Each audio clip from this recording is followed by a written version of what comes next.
Listen, here's some simple math for everyone, okay? You cannot pay, the gross domestic product in the United States is $13 trillion.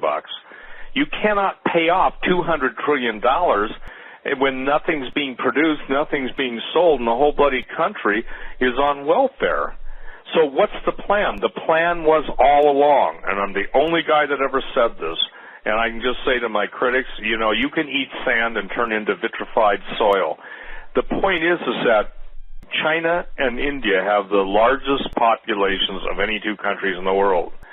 By building up China and India first with information technology outsourcing and China with all our technology, we've, in essence, built up their middle class so the international bankers can go in and give them credit cards and charge them horrific interest and just do the whole thing all over again. Do you follow me?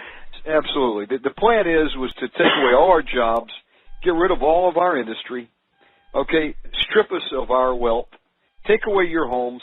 Folks, the goal is to put you in tent city so you have no other place to turn and you will line up for your MRE ration, a six-pack of bottled water in the mark of the beast. Absolutely. That's what they're going to do.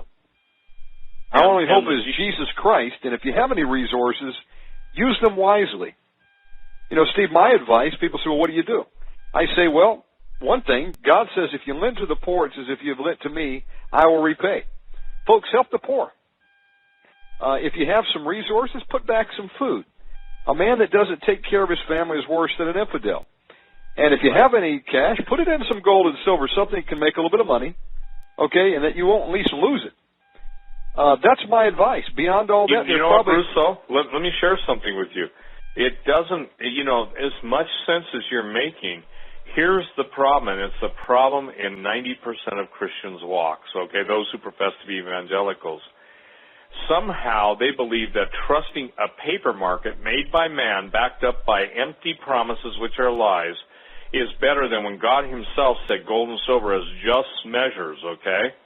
God has a lot to say about unjust measures.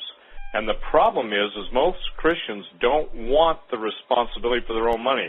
There's an old statement that says money will always pass, and specifically gold will pass from weak hands to strong hands, okay? You've got a press you've got the mainstream press saying the market's going to turn around, the market's going to turn around. I'm telling you what's going to turn around. They are the guys who are lying, and they're going to be running for their lives. Because when the people figure out, and they're not yet hungry enough, okay? Oh, there are people hungry. There are 42 million people taking and getting food stamps, but when people really get furious, that's when they're going to get tired of all the BS. Now, look, in Indianapolis, and I think Indiana the other day, they were talking about moving guards to the unemployment offices, okay, armed guards. They were also saying, and then they backtracked, that if you have any kids who are special needs, to drop them off at homeless shelters, okay? God have mercy. Ladies and gentlemen, you may think that America is the land of the home and the free, what is it, the land of the free and home of the brave? Yes. But what it's become is it's become septic to the heart of God. The Lord is very clear what happens. He judges individuals usually in eternity, but he judges nations in history so that the other nations around might understand the Lord, he is holy. So when you hear a man that professes to be a Christian by choice knocking God, mocking God, embracing and calling the Quran holy, when you understand that, and I don't even believe that Muslims, I've read the Quran, and I don't believe that idols are even okay in Islam. Yet he carries all these talismans, and then he's endowed with the spirits of, Hanuman, and the Hindu priests bring a golden statue to him at the White House. Look, here's the deal. We're dealing with something that is so evil, so out of the grasp, and so out of the grasp of normal. Does he know who he is? Obama, I believe, does believe that he is this, if you will, superhero. And I mean that from the standpoint of Michelle the other day made this statement, she's attributed with the statement. She doesn't want him to run for president because the world needs him, okay? My opinion is he could be the man. I mean, I don't believe he's the AC. I believe he is the seat warmer, and I'll tell you why. And this is something we don't have time to get into, but there's a reason, folks, why he has a teleprompter. There's a reason why those things are basically his crutch. I maintain that they are electroluministic optical mind control devices. Oh. I don't believe he could stand his ground without the teleprompters, and I don't believe that his handlers would let him.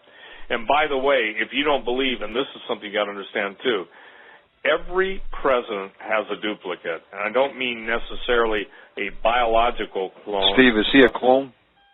I don't know that he's a clone. You remember they were going over and digging up the DNA out of the pharaohs over there? Yeah, but I'm telling you, isn't that interesting that they likened him to Tut, King Tut? Steve, I mean, it's possible. Surely we've got to be at that level of technology. That all of a technology. sudden we've got someone who claims that, or the public claims would be the reincarnation of Pharaoh, King Tutankhamun, and then we've got Anubis, the Egyptian god of the death, in New York Harbor with his spear pointed at the, reproductive tract of Lady Liberty. Then we go to the Goodnight, the vision that A.A. Allen had with America dying in the Gulf, and then you get to all the poor people dying in the Gulf, and the Gulf of Mexico incident, which, by the way, was not an accident. Here's the thing. See, the problem with Americans is we've lived in a blessed nation to the exclusion of understanding what made us blessed. And if it didn't make everyone crazy when the man who is now supposedly the president, and I say supposedly, is saying that, that he's off being infested with evil spirits, I think there's something wrong here, Bruce. And the disconnect is, and by the way, every time he makes a statement about Christianity, none of the big guys rise up. I believe, though, I take that back. I was told, and I stand corrected, that Jack Van Impe really took him to task, and God bless him if he did that. But I know for Jack, I had almost given up on him. Yeah, but I mean, here's the thing. You see, the Christians are ripe for the slaughter. Yes. The Bible says, Jesus said, they're going to kill you and believe they're doing God a favor. Who's going to kill us? Let me make a statement. It is so true. Unbelief will always persecute faith.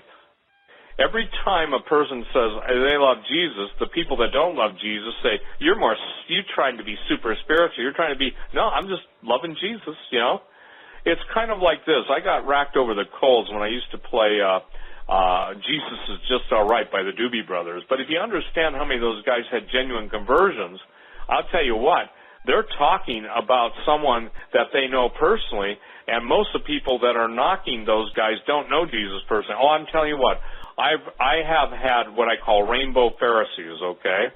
I have had seducing Sadducees. They can sound so holy, so religious, But when you ask them the basic question, look, the Bible says he who winneth souls is wise, and they've never won a soul. I said, do you give to the poor? No. Do you care about the widows and orphans? No. I said, then what do you do? Well, I intellectually understand. I said, that won't get you saved,